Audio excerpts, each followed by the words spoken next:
I've been using the Zenbook Duo for a couple of weeks now. Well, not actually at the time of filming this, but by the time this video is over, I will have been using the Zenbook Duo for a couple of weeks now.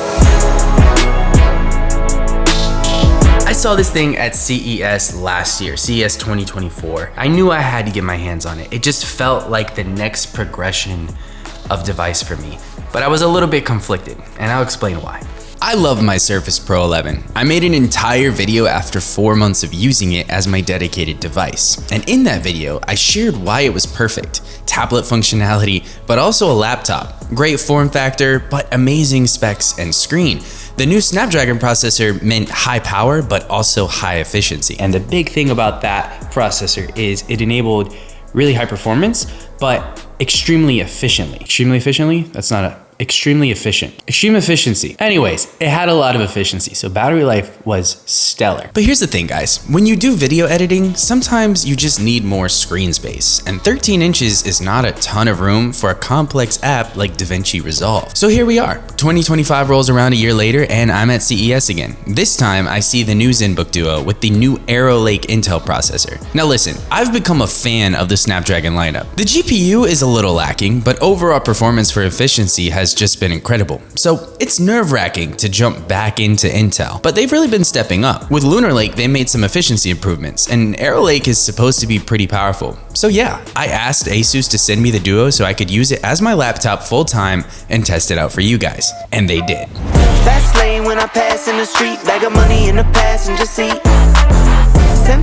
Been asking for me. Okay, so what makes the Zenbook Duo any different than a standard laptop? Well, right off the bat, I'm sure you can guess. It's a Duo, so it has 2 screens. But you would think that getting a laptop with 2 screens gotta be a little bit gimmicky, right? It's probably designed in a weird way, but I think ASUS did a great job with this. So when you open the computer, it looks like a standard laptop. It's not much thicker than a standard laptop. It's not much heavier than a standard laptop at all, if at all, really, to be honest. So the keyboard is a Bluetooth keyboard, and it sits on top of the screen here. And it's actually got indentations for the keyboard to sit in, so it's not sitting directly on top of the screen, which I feel like was a great design choice by ASUS. So you can actually remove this, and because it's Bluetooth, this keyboard and trackpad works completely detached from the laptop itself. Underneath that keyboard is your second screen. Now this screen can be a virtual keyboard, or it could be a full screen.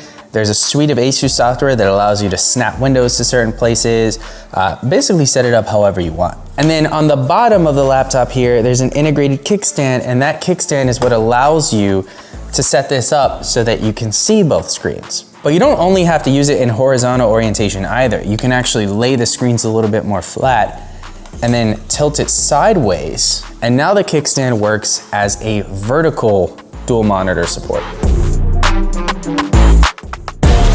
When I pass in the street, bag of money in the passenger seat. Been asking for me. Included with this Zenbook Duo was a case and the ASUS pen. So this ASUS pen allows you to have precise drawing, writing, whatever the case may be when you're using the laptop and using the touchscreen. I liked this because coming from the Surface Pro 11, I actually did use the Stylus here and there, especially for Lightroom. But what I didn't realize is that because of the form factor, this was one oversight. Unless you just take the keyboard off and use it on the bottom, there's really no tablet mode for this laptop. These screens don't fold back so that you can have it as just a singular tablet. So either way, you're gonna deal with a laptop orientation. But what you could do is have the keyboard off and just use it on the bottom while you have something on the top. The other thing that I really wish they did was find some way to integrate this into the design of the laptop somehow. Obviously, sticking it inside of the laptop would make it thicker, so maybe find a way to thin this down or just have like a magnetic attachment. But the fact that they provided the case and this just sits in the case is nice too. As I mentioned earlier, this is the Arrow Lake processor from Intel. So this is the Core Ultra 9 285H, 16 cores, up to 5.4 gigahertz, if I'm not mistaken. I'll throw it right here. Very powerful processor. You are getting Intel integrated graphics, which, as we know, has not always been the best in the past. So we'll try some gaming on this and test that out as well. But I have to say, I feel like ASUS did a good job when they were designing this laptop. A couple of things are a little bit of a miss for me, but overall, it's very impressive. It's not heavy, it's not thick, and the form factor is really cool, and there are a lot of good use case scenarios for a laptop like this. Dang, I just feel like this looks so freaking clean, bro. Just being able to dock in and out. Even the laptop just looks really good at this setup. But the new desk, studio tour coming soon, by the way. The new desk just looks so clean. And the laptop fits perfectly. Okay, so I'm sure you're wondering, in what use case this actually makes sense? Like, how does this fit into the day-to-day? I think about it like this. As someone who regularly uses a dual screen setup at my desk, I've gotten used to being able to throw windows on different monitors, drag and drop between them, or also in situations where I want to keep an eye on one thing while I do something else like monitoring downloads and such. But I'm sure you've probably seen people carrying around those external monitor attachments for laptops too, and I think this would be perfect for someone who does so. And these aren't low resolution displays. They're 3K, so 2880 by 1800 with that golden 16 by 10 aspect ratio and OLED and 120 Hertz. I'm really impressed by the screens. I'm not gonna lie, usually when companies try to cram so much into one device, shortcuts are taken, but the image quality is great. With 100% DCI P3 color accuracy, and the contrast ratio looks great as well coming from these OLED panels. ASUS did a good job with the screens here, and rightfully so since that's the main selling point of the Duo. One thing I'm noticing about using the ASUS Zenbook Duo is Intel did not focus so much on battery life here, they focused more on performance. And there's a trade-off there. The performance is coming at the cost of battery life. This is giving me maybe like 3 to 5 hours tops of use with my daily tasks. Maybe if I was doing less, maybe if it was just in laptop mode and I was watching videos, we'd probably get more. We should probably test that as we go through this video more. Okay, here's something I've never run into before. I was recording a voiceover for this video actually on the Zenbook Duo. And I noticed when I was editing it over here on this PC in the back, the audio was muffled. I tried a different cable, a different port, same result. Then I plugged the same microphone into this PC back here and it worked fine.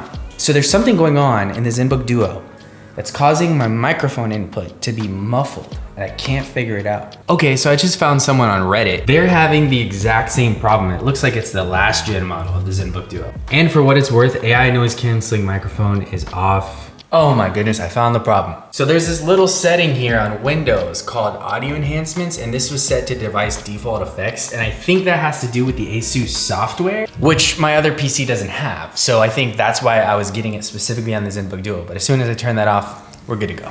Traditional laptops sometimes feel limiting. Like I mentioned earlier, my Surface Pro 11 has a great form factor and it's a great computer, but the 13-inch display is tiny, so I'm constantly having to alt-tab between windows or use apps like Resolve in single screen mode. This severely limits my timeline space or my preview window. This dual screen setup enables natural multitasking and it's on demand when you need it. Watching content while taking notes on the lower display or writing code while referencing documentation or even ChatGPT. And for the times where I'm not on the go, much like any laptop out there, I can just fold it up, plug it into my docking station, and now I have a full desktop workspace.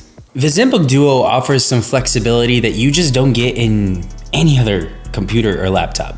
So having the dual screens gives you the multiple monitor space. So you could throw your email at the top and your file explorer at the bottom. Or you could throw 2 windows of DaVinci Resolve up and have a full dual monitor editing station. But then you just put the keyboard on top and you have a laptop, and it's not that much bigger than any other laptop out there. The form factor is like a normal laptop and it is a good keyboard and trackpad too. But if you're like me, taking this thing with you everywhere to do everything, you're going to need something pretty powerful, capable of working on the go and docked in, doing everything from simple email and browsing to 4K video workflows, photo editing, and even some gaming. You guys ever notice that whenever you go to download something from Xbox, like the actual Xbox app, because I have Game Pass Ultimate, I love Game Pass, but anytime I need to download the game from the actual app, it takes forever. Like I've been trying to download Call of Duty all morning and it's been hovering at like 35 megabytes per second. This would be done like 2 hours ago if it was on Battle.net. I don't get it. The Zenbook Duo comes in either a Core Ultra 7 or Core Ultra 9 configuration, with 32 gigs of memory on both, along with the integrated Intel Arc GPU. I'm using the Ultra 9 285H and it's handling every single thing I throw at it. Okay, so the one thing I haven't been able to try on this yet is gaming, and I've been downloading Call of Duty all day literally, Call of Duty and Minecraft, to see if we can fire up some gaming on this thing. I've ran Call of Duty on integrated graphics before. A lot of people say like, don't run Call of Duty on integrated graphics. Of course it's not gonna work. We have to try it. Is it gonna work? We shall see. There we go. Rebirth Island. Solos. Here we go. Okay, so I'm gonna tell you right now, don't get all excited. I mean, as expected, Minecraft does pretty well. I gotta find a better balance between straight up Call of Duty, which is one of the most resource intensive and horribly optimized games out there, and Minecraft, which requires literally a microwave to run it. So far, it is a capable machine of gaming, just depends on what you wanna play. I got a 14,491 Geekbench score on battery power when benchmarking multi-core performance, and surprisingly, the Ultra 7 and Ultra 9 don't actually differ too much. It's about 15% less on the 7, so either way, you're getting a powerful performing machine here. I can blaze through 4K video workflows pretty easily with little to no stuttering, something that I'm just sad to say doesn't happen as smoothly on my Surface Pro 11. Look, despite the Snapdragon X Elite being a powerful and capable processor, the GPU is lacking, and it shows in video workflows. Intel really has it locked in here with their quick sync decoding. I mean, it doesn't matter if you're just taking video calls or if you're doing complex tasks like video editing or music production or whatever. It's gonna handle it all. Okay, so you don't need me to tell you that a dual screen laptop with integrated graphics isn't a gaming laptop. And despite the fact that it can actually run games that it probably has no business running, it's not gonna be the best experience. So for light gaming, go for it. Games like Minecraft or Stardew Valley, those will be fine. For heavier gaming, you're gonna wanna stick to something like GeForce Now or Xbox Cloud. Or if you have your own PC, you can try using something like Parsec to remotely play your own gaming PC. Nonetheless, it's impressive that it can do what it can, because remember, this isn't like a standard laptop with all the components on the bottom. It has a screen on the bottom, which means less space and a similar form factor and all kinds of things to get around, like heat dissipation and such. I don't know what changed between today and yesterday, but I was actually able to play Call of Duty.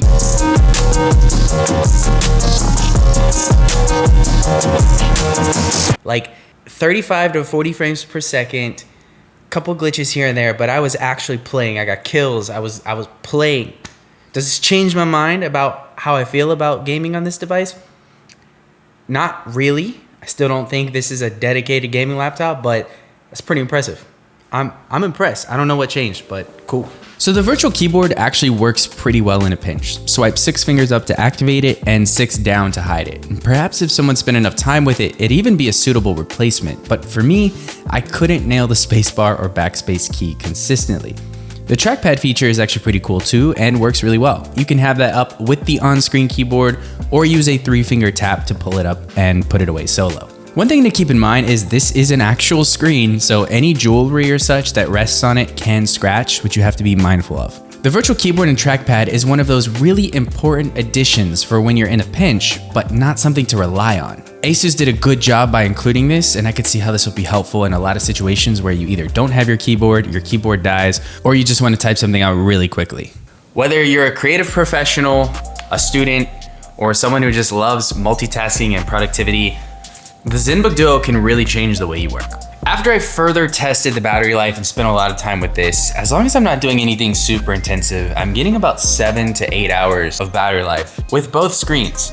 Now, as soon as I switch to a more intensive workflow, like video editing and such, I'm getting anywhere from 4 to 5. It makes up for that battery life in performance. This is not an underpowered machine. This is actually really nice. Now, when you compare it to something like my Surface Pro 11, there's no doubt that multitasking and performance are enhanced at the expense of form factor and convenience. And not only that, but also efficiency. I mean, this is a very efficient device with the Snapdragon X Elite processor. And then let's talk price. Price is a huge factor when you're considering a device like this. This model right here with the Core Ultra 9, 32 gigs of RAM and a terabyte hard drive comes in at $1,700. And if you take a hit on performance and get the Core Ultra 7, that drops down to $1,600. And mind you, for that $1,600 or $1,700, that also includes not only the device, but the keyboard, the pen, and the case. Now, what if you want to spec match? You take this Surface Pro 11 right here with the Snapdragon X Elite processor, 32 gigs of RAM and terabyte of storage, $2,100. That's just the tablet. If you want the pen and the keyboard, that's an additional $280. Now, by no means am I dogging on the Surface Pro 11. I love this thing, but it's just clear that the Zenbook Duo is a great contender if you're looking for an all-in-one workhorse and productivity machine for a great price. So when you compare this for this, it's kind of hard to argue for this no matter how much you love it. Look, I think if ASUS made this with the next generation Snapdragon X Elite processor, whenever that comes, with a good GPU, great media, video, encoding and decoding, great efficiency, that would be such a beast laptop. This is already a beast laptop, but that would be insane, and that would be my go-to machine. But for now, as surprising as this may be, this is gonna be my go-to machine from now on. I prefer the flexibility of having the dual screens, the performance that Intel QuickSync offers in DaVinci Resolve. It fits the bill for everything I need from a device right now. It really does. And despite the fact that it has 2 screens and a keyboard and a pen and all that stuff, it still just folds up, fits into my backpack, or docks into my docking station. It's great. Listen, I actually really enjoyed using this, guys. I really did, and I have no problem recommending this device to you, especially because of the price. So if you're in the market for an all-in-one workhorse, great productivity machine, something that allows you to have more monitor space, the Zenbook Duo, it's a great device, guys. Fast lane when I pass in the street, bag of money in the passenger seat. Simcoe's been asking for me on the road from the west to the east.